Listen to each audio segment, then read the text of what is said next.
ఎక్కడైనా ల్యాండ్ పై ఇన్వెస్ట్ చేయాలని అనుకుంటున్నారా? అయితే ఫ్యూచర్ సిటీలో ఇప్పుడే ల్యాండ్ తీసి పెట్టుకోండి. పూర్తి వివరాలకు మాకు కాల్ చేయండి. మీ మ్యూచువల్ ఫండ్ పోర్ట్ఫోలియో రివ్యూ చేయించుకోవాలన్నా, ఉన్న ఫండ్స్‌లోని ఏ ఫండ్స్‌ని ఇన్వెస్ట్ చేసుకోవాలి, వేటి నుంచి ఎగ్జిట్ అవ్వాలని తెలుసుకోవాలన్నా, లేకపోతే మీ గోల్ ప్రకారంగా కొత్త ఫండ్స్‌ని చూస్ చేసుకోవాలన్నా, మ్యూచువల్ ఫండ్ ఇన్వెస్ట్‌మెంట్స్ రిలేటెడ్‌గా ఎలాంటి డౌట్స్ కానీ, క్వెషన్స్ కానీ ఏమైనా ఉంటే కింద స్క్రోల్ అవుతున్న నంబర్‌కి కాల్ చేసి అపాయింట్మెంట్ బుక్ చేసుకోండి. Hi viewers, India's largest digital media network Suman టీవీకి స్వాగతం. ప్రస్తుతం మనతో ఉన్నారు చార్టర్డ్ వెల్త్ మేనేజర్ రమా రాజేష్. నమస్తే రమా. నమస్తే. సో రమా, లాస్ట్ 5 ఇయర్స్ నుంచి చూస్తే మ్యూచువల్ ఫండ్స్‌లో వర్స్ట్ పర్ఫార్మ్ ఫండ్స్ ఏమున్నాయి? ఒకవేళ వాటిల్లో ఇన్వెస్ట్ చేసిన వాళ్ళు ఉంటే మాత్రం వాళ్ళ పరిస్థితి ఎలా ఉంటుంది? వాళ్ళు ఎలా ఎగ్జిట్ అవ్వాలి? యాక్చువల్లీ చూసుకుంటే రాదా, లాస్ట్ 5 ఇయర్స్ అంటే ఈ ఇయర్ 2024 సెప్టెంబర్ నుంచి వదిలేస్తే అంతకు ముందు మ్యూచువల్ ఫండ్స్ అనేవి బుల్ రన్‌లోనే ఉన్నాయి. అంటే చాలా ఎక్కువగానే గ్రో అయ్యాయి. బట్ అలాంటి వాటిలో కూడా కంపేర్ చేసుకుంటే వర్స్ట్ ఫండ్స్ కొన్ని ఉన్నాయన్నమాట. సో ఈ ఫండ్స్ గురించి ఇన్ డీటెయిల్‌గా తెలుసుకుందాము నువ్వు అన్నట్టు. Yes. And at the same time ఇందులో ఇన్వెస్ట్ చేసిన వాళ్ళు నెక్స్ట్ ఏం చేసుకోవాలని కూడా క్లారిటీగా Right. అర్థం చేసుకుందాము. సో మోస్ట్ ఇంపార్టెంట్ ఏంటి అంటే మ్యూచువల్ ఫండ్స్‌లో కూడా ఎప్పుడు కూడా మనం గోల్ బేస్డ్ మ్యూచువల్ అంటే ఇన్వెస్ట్మెంట్సే చేయాలి. ఏదైనా ఒక ఫండ్ సెలెక్ట్ చేసుకునేటప్పుడు మీ గోల్‌కి అలైన్ అయిన టైంలో, అంటే ఇప్పుడు నేను 10 ఇయర్స్ కోసం ఇన్వెస్ట్ చేసుకుంటే దానికి సంబంధించినట్టుగానే నా ఫండ్ సెలెక్షన్ ఉండాలి. కానీ చాలా మంది అలా చేసుకోరు. ఇది బాగుంది, ఇది ట్రెండింగ్ ఉంది, లేదా ఇది ఎక్కువ రిటర్న్స్ వచ్చిందని చాలా రీల్స్‌లోని వీటిలోని వాటిలో చెప్పడం చూసి వాటిలో ఇన్వెస్ట్ చేసేస్తూ ఉంటారు. సో దాన్ని ప్రాబ్లమ్స్ ఎలా వస్తాయంటే మనం 5 ఇయర్స్ అయినా కూడా మనకి అది గ్రోత్ కనిపియదు. సో అలాంటి వాటి గురించి తెలుసుకుంటే, ఒకవేళ అలాంటి ఫండ్స్‌లో ఎవరైనా ఇన్వెస్ట్ చేసి ఉన్నా కూడా వాళ్ళు ఎగ్జిట్ అవ్వడానికి ప్లాన్ చేసుకుంటారు. కాబట్టి నేను ఈ వర్స్ట్ పర్ఫార్మింగ్ ఫండ్స్ గురించి ఈ వీడియోలో చెప్పాలనుకుంటున్నా. అందులో మోస్ట్ ఇంపార్టెంట్ ఏంటి అంటే లాస్ట్ 5 ఇయర్స్‌లో కనుక కంటిన్యూస్‌గా ఇన్వెస్ట్ చేసి ఉంటే, అంటే నేను అక్టోబర్ 15, 2020 నుంచి తీసుకున్న డేటా. సో అక్కడి నుంచి ఇప్పటి వరకు చూసుకుంటే మనకి నెగెటివ్ రిటర్న్స్ లేవు. అప్పుడు కనుక అక్టోబర్ 2020 నుంచి ఎవరైనా ఇన్వెస్ట్ చేసి ఉంటే 2025 ఈ అక్టోబర్ 2025కి నెగెటివ్ రిటర్న్స్ అయితే లేవు. ఈ 5 ఇయర్స్‌లో కూడా పాజిటివ్‌లోనే ఉండుంటారు ఆ టైంలో ఎవరైనా ఇన్వెస్ట్ చేసి ఉంటే. So this is also one thing. అంటే అడుగుతుంటారు కదా, మ్యూచువల్ ఫండ్స్ సేఫ్టీయా కాదా, మా డబ్బులు మా క్యాపిటల్స్ పోతాయా అన్నట్టుగాను.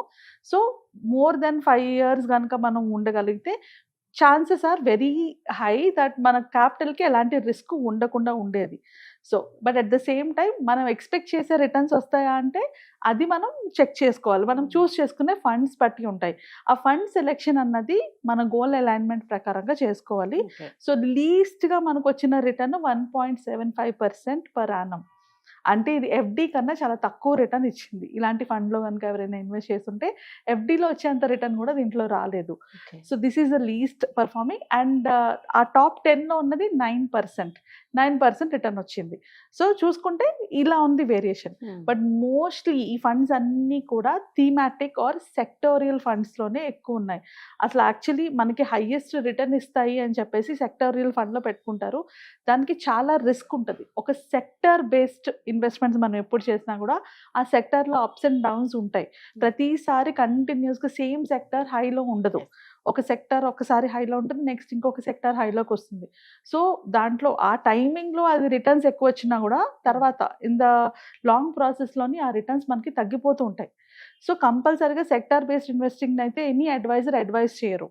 అంటిల్ అన్లెస్ వాళ్ళకి ఇన్వెస్ట్ చేసే వాళ్ళకి ఒక క్లారిటీ ఉండి అది ఎక్సెసివ్ అమౌంట్ అయితే, అంటే నాకు కావాల్సిన గోల్స్ అన్నిటికీ నేను ప్లాన్ చేసుకున్నాను, ఇంకా వెల్త్ బిల్డింగ్ చేయాలనుకుంటున్నాను, కొంచెం స్పెక్యులేట్ చేయాలనుకుంటున్నాను అన్న వాళ్ళ కోసం మాత్రమే మేము అలాంటి ఫండ్స్‌ని సజెస్ట్ చేస్తాం. బట్ 99% చేయము.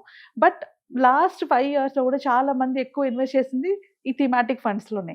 సో అలా తెలియకుండా ఎవరైనా ఇలాంటి ఫండ్స్‌లో కనుక ఇన్వెస్ట్ చేసుండి అవి కనుక పెర్ఫార్మ్ చేయకపోతే ఇట్ ఈస్ టైమ్ మనము ఎగ్జిట్ అవ్వచ్చు కొన్ని ఫండ్స్‌లోంచి అయితే. సో ఇప్పుడు ఇన్ డీటెయిల్డ్‌గా ఫండ్స్ ఏంటనేది తెలుసుకుందాం.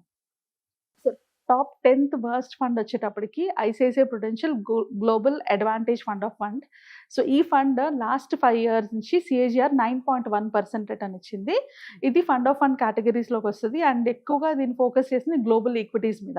ఇప్పుడు మనం చూస్తే గ్లోబల్ మార్కెట్ అంతా బాలేదు కాబట్టి దీని ఇంపాక్ట్ చాలా నెగెటివ్‌గా ఉంది. సో బట్ స్టిల్ 9.1% రిటర్న్ ఇదైతే every year last 5 years average అది సిఏజిఆర్ చూసుకుంటే 9.1% రిటర్న్ అయితే ఇచ్చింది. నెక్స్ట్‌కి వచ్చేటప్పటికి HSBC Asia Pacific dividend yield fund. ఈ ఫండ్ మనకి 8.8% సిఏజిఆర్ ఇచ్చింది లాస్ట్ 5 ఇయర్స్లోని. ఇది స్పెసిఫిక్గా ఏషియా పెసిఫిక్ ఫోకస్డ్ ఫండ్ అన్నమాట. అంటే ఇది కూడా థీమాటిక్ ఫండే. ఇది కూడా మనకి థీమాటిక్ ఫండ్లోకే వస్తుంది. తర్వాత 8th ప్లేస్లో ఉంది Kotak global emerging market fund. ఇది 8.2% సిఏజిఆర్ రిటర్న్ ఇచ్చింది. ఇది కూడా నువ్వు చూసుకుంటే global emerging fund. So mostly ఇవన్నీ ఎక్కువ సెక్టార్స్లోని గ్లోబల్ ఎమర్జింగ్ ఫండ్స్లోని మనకి తక్కువ రిటర్న్స్ వచ్చినవి. 7th ప్లేస్లో చూసేటప్పటికి Franklin India feeder, Templeton European opportunities fund. Again ఇది కూడా గ్లోబల్ ఫండ్లోకే వస్తుంది. ఇది కూడా మనకి 7.7% రిటర్న్ ఇచ్చింది 5 ఇయర్స్ సిఏజిఆర్ చూసుకుంటే.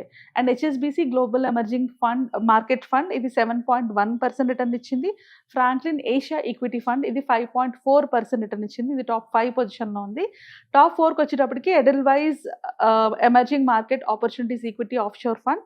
ఇది మనకి 4.7% సిఏజిఆర్ ఇచ్చింది. చూసుకుంటే ప్రతి ఫండ్ కూడా మనకి thematic based sectorial fund. And mostly ఇవన్నీ కూడా ఓవర్సీస్ అంటే గ్లోబల్ మార్కెట్స్లో ఇన్వెస్ట్ చేసిన వాళ్ళకే ఎక్కువ లాసెస్లో ఉన్నాయి. సో నెక్స్ట్కి వచ్చేటప్పటికి టాప్ 3 వర్స్ట్ ఫండ్స్కి వచ్చేటప్పటికి టాప్ 3లో ఉన్నది PGIM India emerging markets equity fund. This is the only one. Again ఇది కూడా లాంగ్ టర్మ్లో అప్రిషియేట్ అవుతుంది, బట్ నాట్ ఇన్ షార్ట్ టర్మ్లో అయితే దానికి ఎక్కువ రిటర్న్స్ లేవు. సో ఈ బేసికలీ ఇప్పుడు మనం చెప్పుకుంటున్న ఈ ఫండ్స్ అన్నీ కూడా మోర్ దాన్ 10 ఇయర్స్ ఉంటే అప్రిషియేషన్ చూడొచ్చు. బట్ ఇంత రిస్క్ తీసుకొని ఇలాంటి ఫండ్స్లో అంత లాంగ్ ఇన్వెస్ట్ చేసి ఒకవేళ దాని నుంచి రిటర్న్స్ రాకపోతే ఇది అవ్వడం కన్నా there are better funds. So అందుకే ఈ ఫండ్స్లో ఉన్న వాళ్ళు ఎగ్జిట్ చేయొచ్చు అని చెప్తున్నది. And next PGIM India emerging markets equity fund. ఇది మనకి 4.2% మాత్రమే రిటర్న్స్ ఇచ్చింది సిఏజిఆర్ 5 ఇయర్ సిఏజిఆర్ చూసుకుంటే.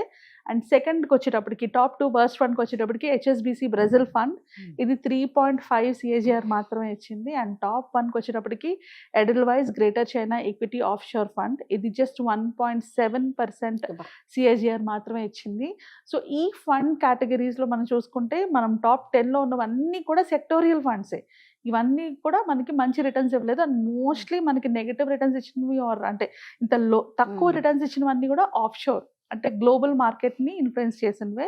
సో ఎవరైనా ఇలాంటి ఫండ్స్లో కనుక ఇన్వెస్ట్ చేసి ఉంటే కనుక ఒక అడ్వైజర్ దగ్గర కనెక్ట్ అయ్యి ఫ్యూచర్ వాటి అవుట్ స్కోప్ ఎలా ఉంటుందని చూసుకొని దాన్ని బట్టి ఎగ్జిట్ అవ్వండి.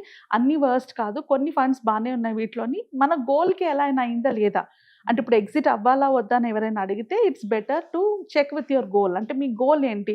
నాకు ఒక 10 ఇయర్ గోల్ ఉంది. 10 ఇయర్ గోల్కి ఈ పర్టికులర్ ఫండ్ నాకు హెల్ప్ అవుతుందా లేదా, అవ్వలేదు అంటే దెన్ ఎగ్జిట్ అవ్వాలి. సో ఇలాంటి అనాలిసిస్ మీకు వచ్చి మీరు చేసుకోగలిగితే వెళ్ళండి. లేదంటే అడ్వైజర్ దగ్గర కనెక్ట్ అయితే కనుక they will guide you. So basically point ఏంటి అంటే 5 ఇయర్స్ సిఏజిఆర్లోని చాలా బెస్ట్ రిటర్న్స్ ఇచ్చిన ఫండ్స్ చాలా ఉన్నాయి. అట్ లోవర్ రిస్క్ అంటే ఇంత హై రిస్క్ కాకుండా లోవర్ రిస్క్లు వచ్చే ఉన్నాయి. సో అలాంటి వాటిని చూస్ చేసుకోవచ్చు. సో తెలియకుండా ఇలాంటి థీమాటిక్ అండ్ సెక్టోరియల్ ఫండ్స్లో ఇన్వెస్ట్ చేసి లాస్ అవుతున్నారు చాలా మంది. సో దట్ ఈస్ వై ఇది ఒక చిన్న అవేర్నెస్ సెషన్ అంటే వీడియో లాగా చెప్పాలనుకున్నాం. నిజంగా రమ చెప్పినట్లు ప్రతి ఒక్కరికి ఒక మంచి అడ్వైజర్ ఉండడం చాలా బెటర్. ఎందుకంటే అందరికీ అన్నీ తెలుసు అని అనుకోవడం, ఒక్కసారి ఎంట్రీ అయిన తర్వాత ఎగ్జిట్ అవ్వడం చాలా కష్టం. అది చాలా ఇంపార్టెంట్. అందుకు ఇప్పుడు నువ్వు చెప్తున్నావు, ఒకవేళ 10 ఇయర్స్ వరకు పేషెన్స్ ఉంటే అంటే మాకు అవసరం లేదా అనుకున్న వాళ్ళకైతే ప్రాబ్లం ఉండదు, అంతే కదా? ప్రాబ్లం ఉండదు. బట్ ఇంతకన్నా బెటర్ రిటర్న్స్ ఇంకా తక్కువ రిస్క్ లో ఇచ్చే ఉన్నాయి కాబట్టి చూస్ చేసుకోవచ్చు. అంటే ఇప్పుడు వాళ్ళ పోర్ట్ఫోలియోలోని మిగతా ఫండ్స్ అన్ని ఓకే, ఇది ఒకటే సెక్టోరియల్ ఫండ్ లో ఉందనుకో, then it is still fine, అది కంటిన్యూ అవ్వచ్చు. అది వాళ్ళ పోర్ట్ఫోలియో మనం వెరిఫై చేసినప్పుడు వాళ్ళ గోల్స్ తో అలైన్ చేసుకున్నప్పుడు డిసైడ్ చేసుకోవచ్చు. బట్ కొన్ని ఫండ్స్ ఆర్ అబ్సల్యూట్లీ వేస్ట్. అవి కొన్ని ఫండ్స్ లో ఇన్వెస్ట్ చేయడం కరెక్ట్ అసలు అంటే దానివల్ల యూస్ కూడా లేదు. అన్ని ఇయర్స్ వెయిట్ చేయడం వల్ల యూస్ లేదు. ఆల్రెడీ 5 ఇయర్స్ ఓన్లీ 1.7% రిటర్న్ ఇచ్చిన ఫండ్స్ అవి. ఇంకొక 5 ఇయర్స్ వెయిట్ చేసినంత మాత్రాన ఎంత పెరిగినా కూడా మీకు ఆన్ అన్ యావరేజ్ చూసుకుంటే తగ్గిపోతుంది కదా. అందుకు బెటర్ ఏంటి అంటే కొన్ని ఫండ్స్ అయితే ఎగ్జిట్ అవ్వడం బెటర్. బట్ అందులో ఈ టాప్ వర్స్ట్ ఫండ్స్ లో కూడా కొన్ని బాగానే ఉన్నాయి. అది మీ పోర్ట్ఫోలియోతో మేనేజ్ చేసి అంటే చెక్ చేయాలి. పోర్ట్ఫోలియోలోని ఆ మిగిలిన ఫండ్స్ కి దీనికి ఏమైనా చెక్ చేసుకొని దాన్ని బట్టి ఎగ్జిట్ అవ్వాలి. Thank you. Thank you.